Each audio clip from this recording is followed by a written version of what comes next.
place that light is afraid to touch, where the monsters beneath your bed and hiding behind your fear refuse to travel. Do you dare? Is your mind capable of the sights you will see? Is your body prepared for the sounds you will hear? Is your spirit up to the challenge of what you soon may feel? If so, have a seat with the seductress of the dark, Sarah Terror, the Sultan of Sadism, Chunky Larry, and the Clown Prince of Fear, Harley Grein. This is the Ghoul Kids Table.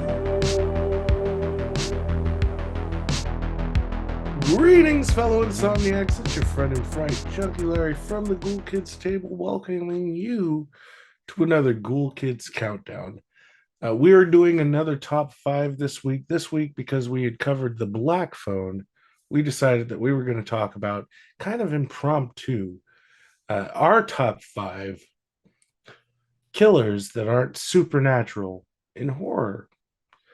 I am, of course, your host. My name is Chunky Larry, but joining me for this conversation is the Clown Prince of Fear, the cause of chlorophobia in several states, and a guy who, thankfully, since last episode, put a fucking shirt on, Mr. Harley Grein. How you doing, man? Honk honk, motherfuckers.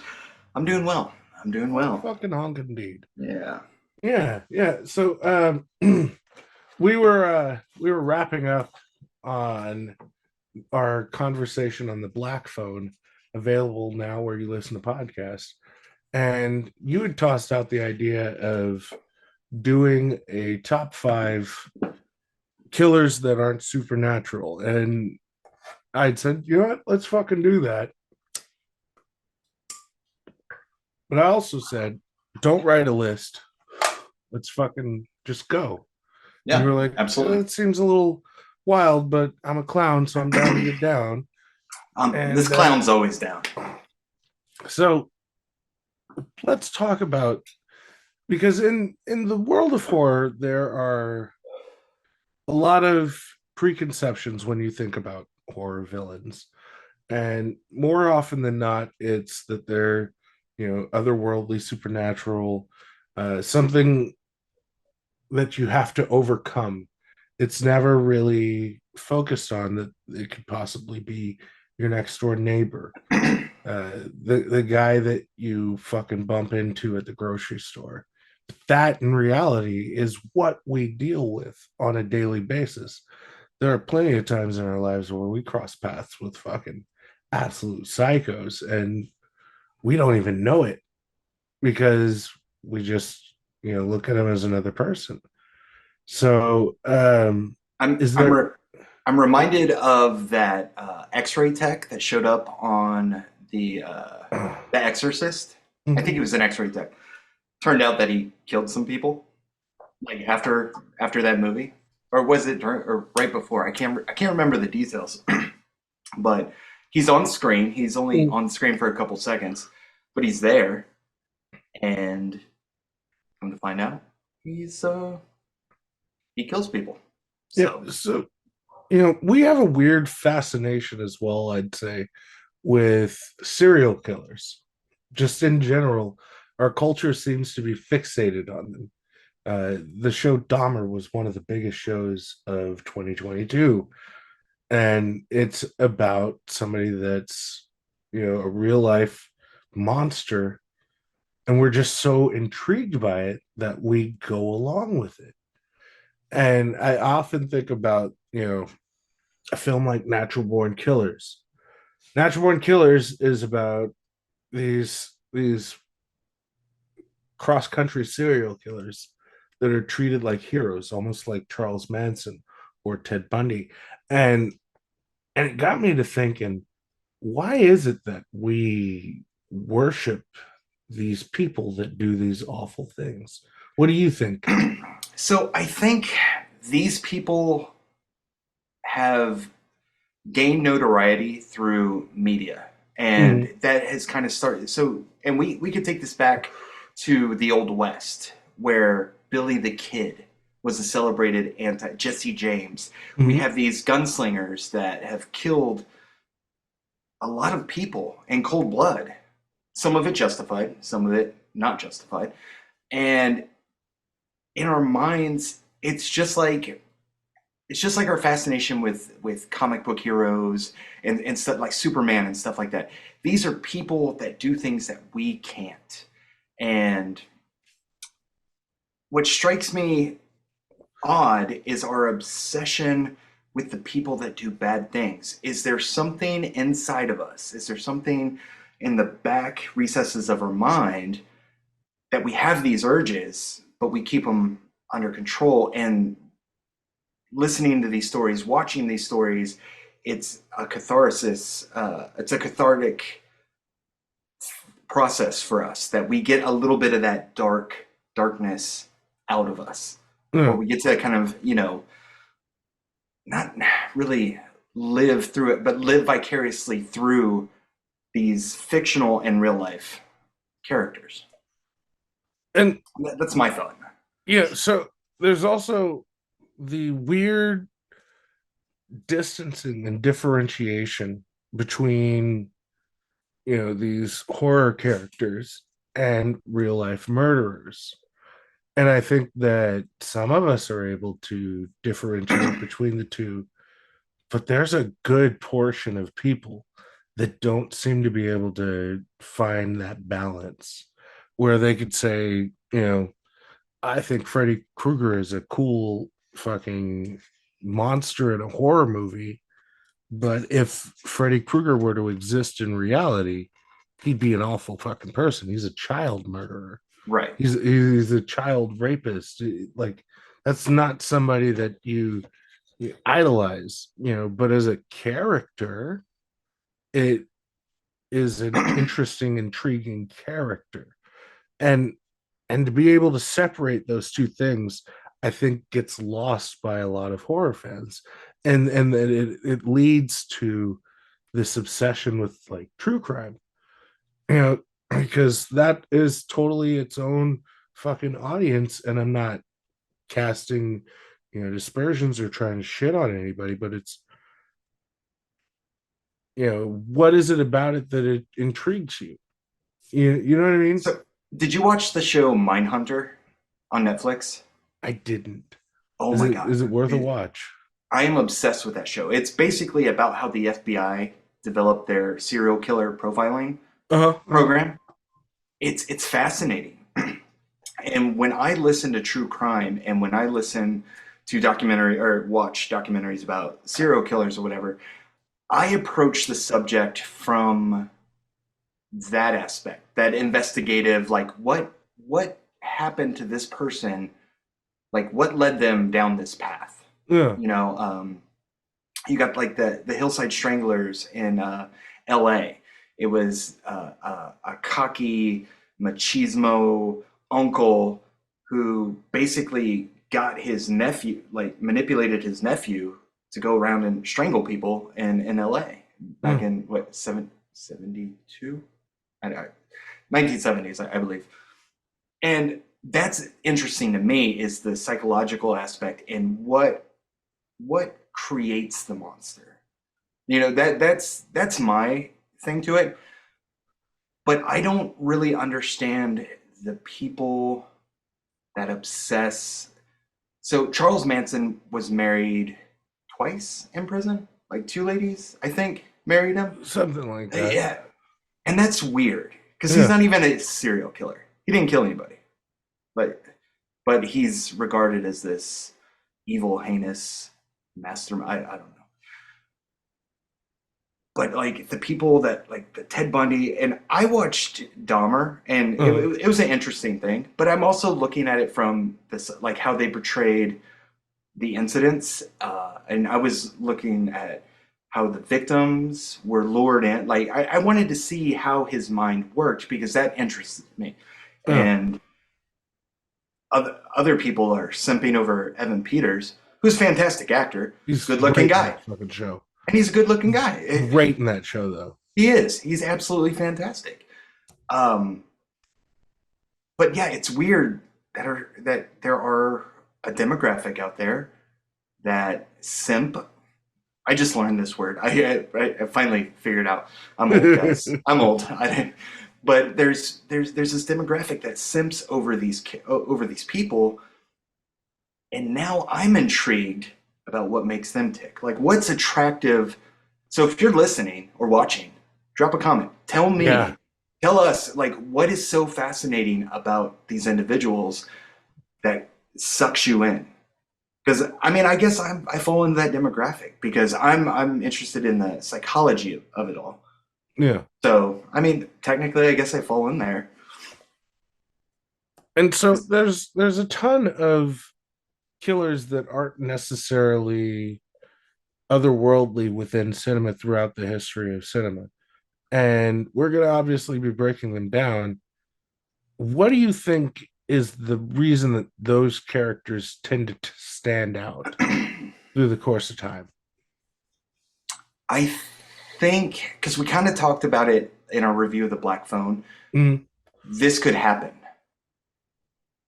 Norman Bates, uh, you know, it, I don't think Leatherface technically counts as an otherworldly character, but he was inspired by real life mm, characters, specifically Ed Gein. So, yeah, I think for me, when I watch these, because one of my favorite real life killers, which we'll get to, spoiler alert for the list, Henry, Portrait of a Serial Killer. That movie is fascinating to me. mm, Um, Michael Rooker does. Jesus, what a performance. Um, and I like it because there's like this, it's a character study and a psychological profiling of this person. It's the same reason I liked the movie The Joker. Like I was, watching. I didn't like the Joker like other people like the Joker. Oh, that yeah. represents me. And no, Yeah. I dress like a clown, but no, no, that I Yeah. am Well, not. there's this weird disconnect too with stuff like that because, you know, like one of my favorite films is Natural Born Killers. Great film. And it's about a pair of serial killers that go on a killing spree across country. And at no point in my life was I like, I want to kill people because of this movie. But there are people that see these movies and they take them literally rather than taking on the nuance of them. Like Fight Club. People see Fight Club and they look at it like, the machismo outlook of what Fight Club is, when in reality it's the antithesis of that. It's talking about how that is bullshit. Like that's what that whole fucking movie is about. Right, And right. I feel like that's lost on people. So it's interesting with these characters because they separate from being otherworldly, like Jason or Michael Myers or Freddy Krueger or Chucky or a myriad of those characters. They have the distinction of being able to separate themselves from any semblance of reality. Horace Right. Pinker is obviously a serial killer before he becomes the Shocker, but it's We don't it, focus on that aspect of the story. exactly. We focus on the otherworldly, the Yeah. fantastical And it's a way of aspect. separating ourselves from our predilection towards these evil fucking people in our society because they exist within our society. But let's fucking, because we could probably talk Yeah. about that for Oh yeah. forever. Yeah, we could. Let's get into our number 5. Do you want to Okay. start? Sure, sure. I'm going with a classic, and mock me if you want. Anthony Perkins, Norman Bates, Psycho. Like that's that's a movie that still stands up for me. Yeah. I watch it a couple times a year. It's a Yeah. great movie. It's a fantastic Terrifically movie. made.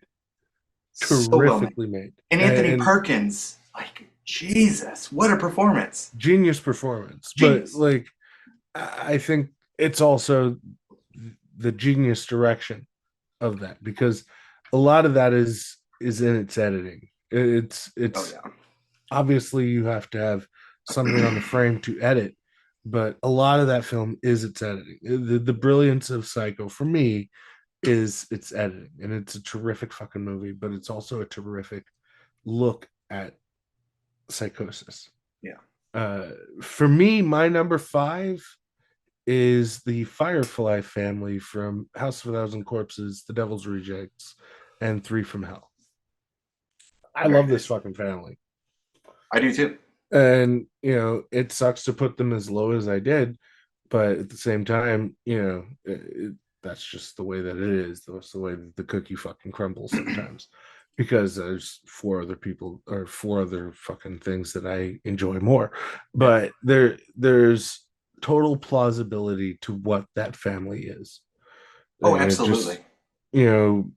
redneck renegades that do as they please. And there's no rhyme or reason to it. You the idea that killers congregate with each other seems foreign to somebody that's not a killer, but it's clearly a reality. I mean, you look at Henry Lee Lucas, he went on a fucking killing spree with Otis Toole. So it happens. Right. And And well, it's just like the Hillside Stranglers. It's an uncle same and a deal. nephew. Yeah. Yeah. So it's not outside the realm of reality. And it's scary in that, there's this whole fucking net of killers that are, aimed to do you wrong, and that they've been very effective at it. So yeah, Firefly Family for my number five. What's your number four? That's my number four. Oh, So Fireball, nice. yeah, yeah. I specifically stuck on Otis. Mm-hmm. Everyone would assume I would go Captain Spaulding. Rest in peace, Sid. Love you. Yeah, Um, right. but just like you said, like the whole dynamic is it's exaggerated within the film, but it's not outside that realm of reality. I mean, Yeah, Ed Gein was skinning people and making lampshades and shit out of people. So it's not outside the realm to think that someone would cut off someone's face and wear it. Just saying. yeah, Yeah. yeah. So For me, my number four, I'm going to go with the duck in New York Ripper. I nah. fucking love that movie. I love the character motivation of the villain in that movie. It is a giallo by Lucio Fulci, of all fucking people, who did very few giallos that, like, he Is did that Lizard and Woman Skin. 77? No, that's 81, I Oh, want to say. okay. Yeah. For New York Ripper. I want to say it's 81. But Lizard and Woman Skin, I want to say is 75. I could be wrong on both of Yeah. those dates. But he did a handful of giallo, and the ones that he did were fucking phenomenal. Lizard and Yeah. Woman Skin, New York Ripper, and Don't Torture a Duckling. Don't If you haven't torture. se- if you haven't seen those movies, watch them. But trigger warning, especially for Don't torture a Duck. duckling. Yeah. Yeah, Whew. heavy, That's a heavy. that's a rough one. That's a Yeah, rough watch. Like people sit there and be like, "Oh, I watch a Serbian film." I tell them to watch that movie, and they're disturbed by it. I was like, "Yeah, see, your yeah. Serbian film isn't so edgy anymore, is it?" Serbian film is still just fucking gross for being gross. Neither here nor there. Like, fuck that movie in every fucking way. Like, people that fucking will extol the virtues of a Serbian film to me are trash people, and that might be me being judgmental, and I'll die on that hill on my own if I have to. Oh, But I'm right there with you. I got anybody your that's back. like, "Yo, you need to watch a Serbian film," you're trash. I'm sorry. Mm-mm. Nah, no. If if you want to watch a gore fest, I know this is getting off the rails a little bit. Watch Baskin. Watch Still need Baskin. to finish that.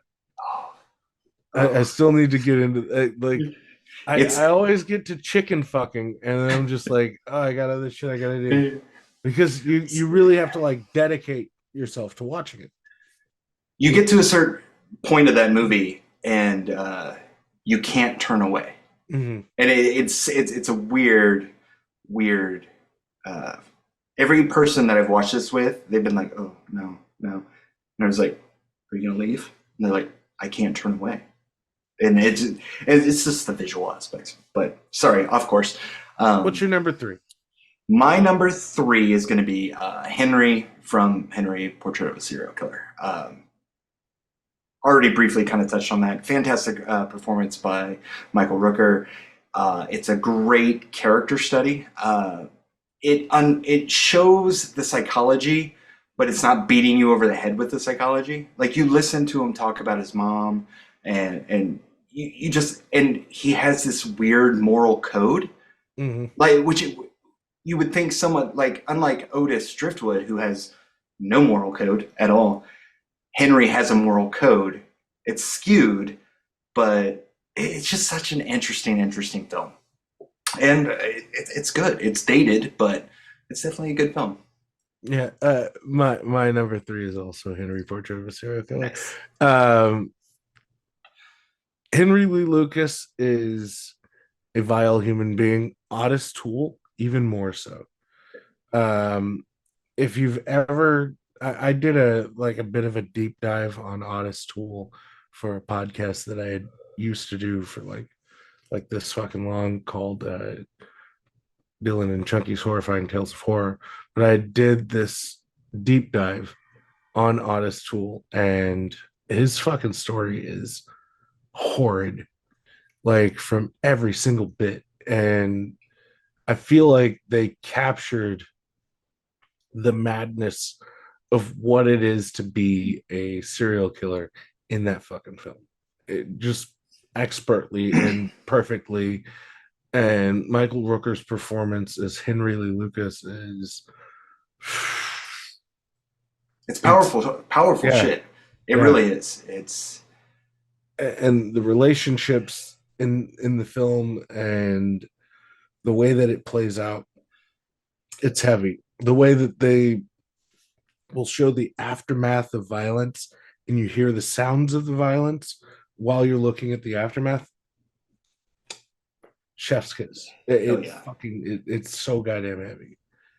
hell yeah. uh but for me, my number two is Norman Bates from Psycho. Yeah, nice. uh it's, you know, a perfect characterization of human, and it's done expertly by one of the best, regardless of what kind of person he was.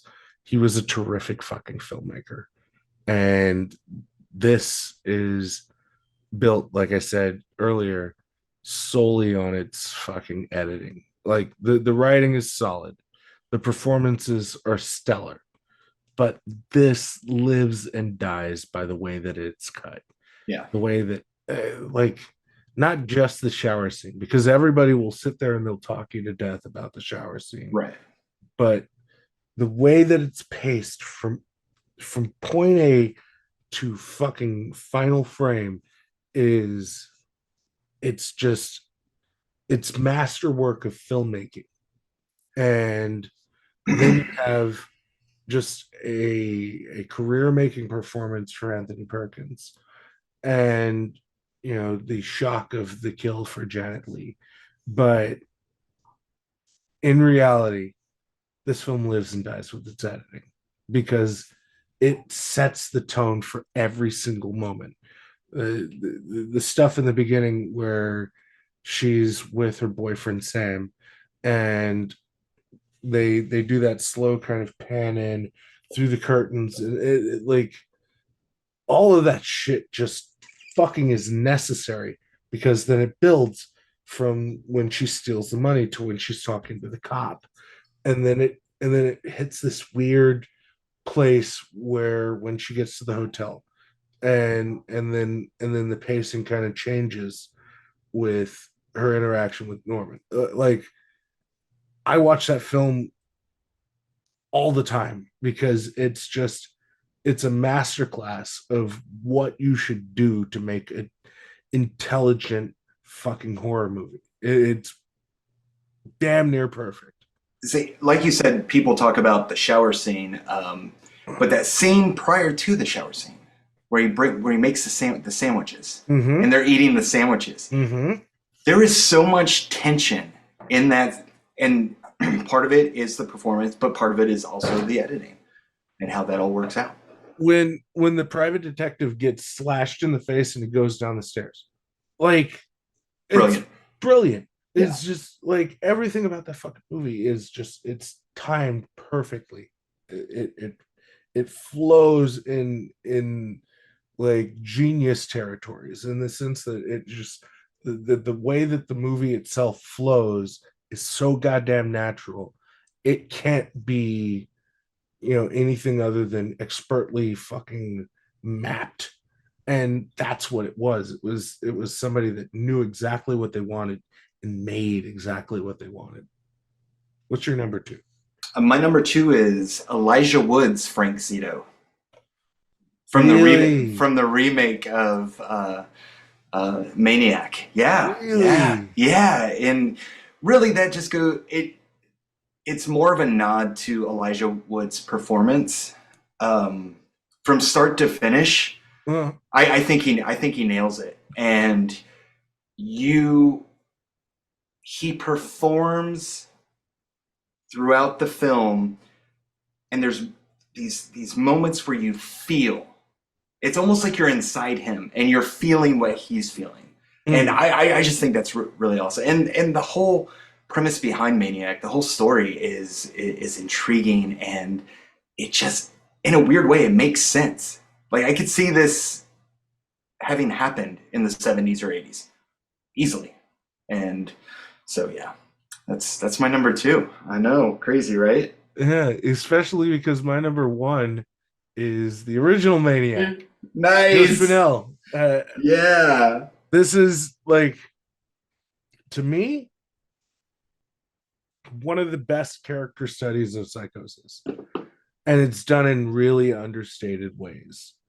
They show things where he takes his shirt off and you see the cigarette burns, then you see the photo of the mom smoking the cigarette, and they don't linger on it, but they show you enough of it so you understand, Yeah. and then you get left in his world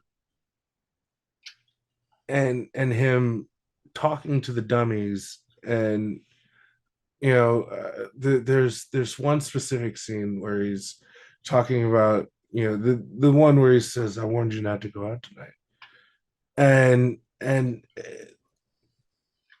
I can't think of a better fucking one man act.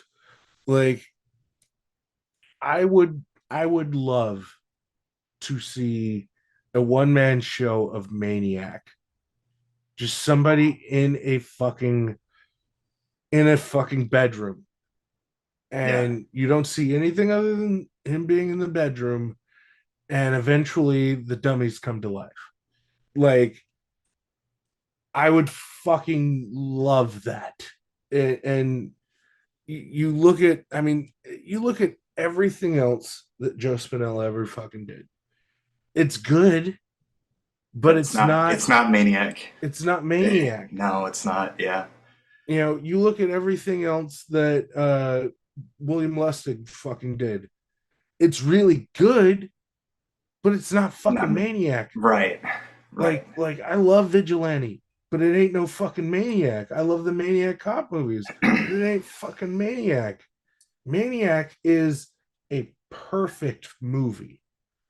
It is a perfect movie, and I'd it's agree. terrifying. The special effects of Tom Savini, you know, that itself. Blowing up his own head. Like I know that's like the one everyone goes to, Yeah. and they always feature it in lists and everything else.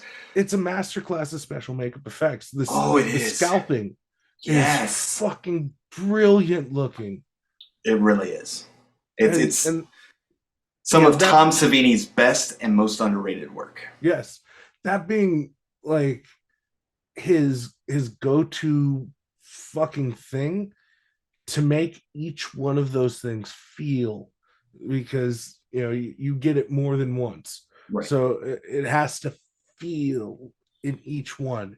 And they do something in one point where he does a slice across the camera and the blood trickles down, so you don't actually see the scalping, but you feel it. And that is ultimately why it's, for me, my number fucking one. What is yours?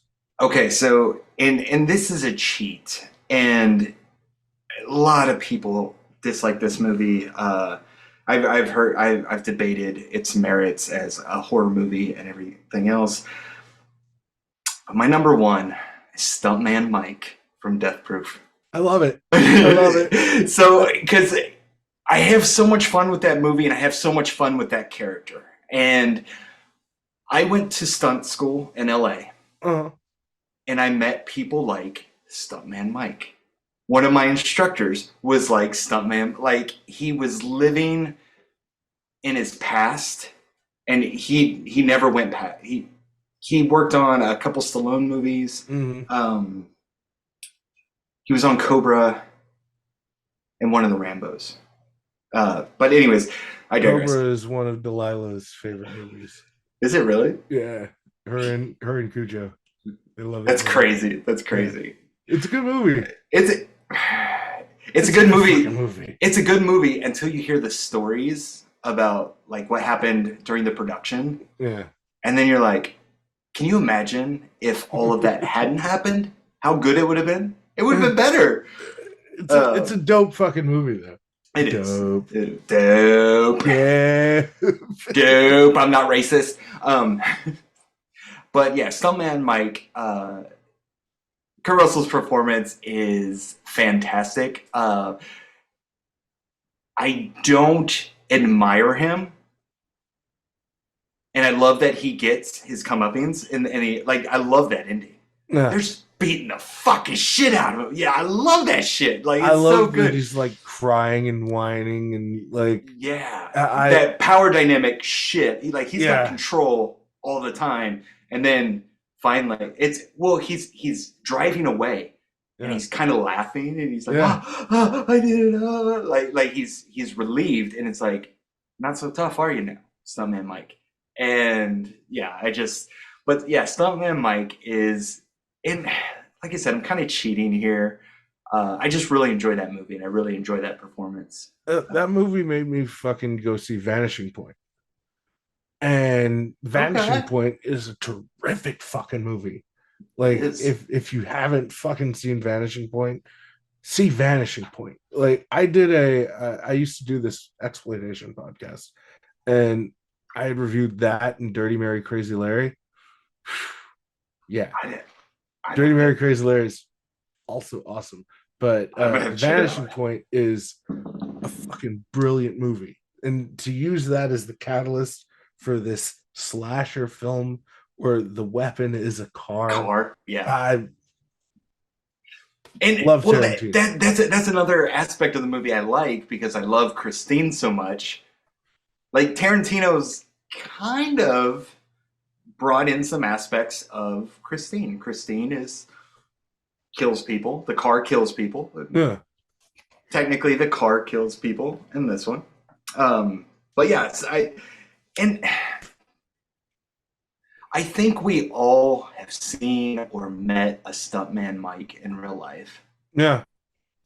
I mean, there's one on Charming, but weirdly will get intense out of the cuts. Yeah. Just you're like having a conversation, and then all of a sudden it's like, I'm uncomfortable now. Like, Mhm. yeah. I mean, there's a ton of those people on TikTok. Yeah. They Driving sometimes coffins. hydrogen peroxide configuration. Jesus. Yeah. No, exactly.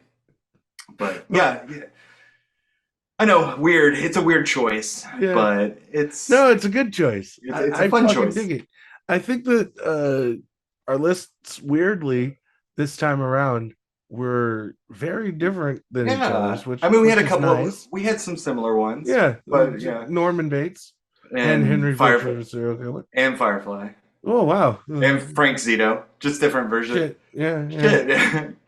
Great minds think alike. I guess. Son of a bitch. Maybe we should write these down. But we did it, man. We did it. We got through another top 5, and I feel better for it. We're gonna get out of here though. So, Harley, tell them where they can find you. You can find me on TikTok. I'm at Rlee Grind or Top Shelf Horror. You can find me on Instagram, Top Shelf Horror. You can find me on Twitter, Rlee TSH. You can find me on Facebook, Top Shelf Horror. We've got our own Discord. I've got links in the Tickum Ducks, and I think I posted a link in the Facebook. If not, I'll go do that. But yeah, join our Discord. We have fun conversations. The memes get a little spicy, but those are fun. I like spicy memes. Why is it spicy?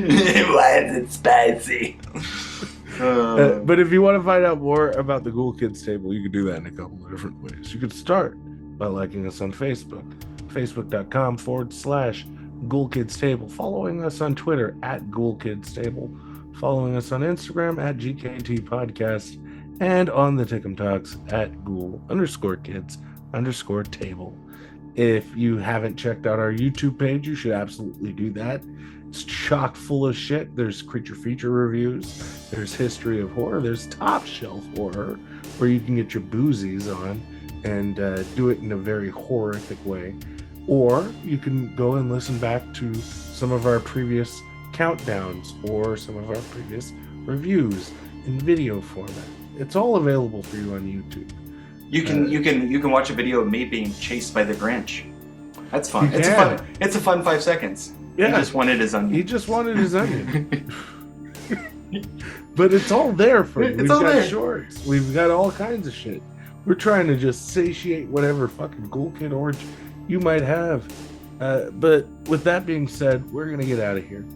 So, for Harley Grind, and for myself, again, my name is Chunky. This has been another episode of the Ghoul Kids Countdown on YouTube. Listen.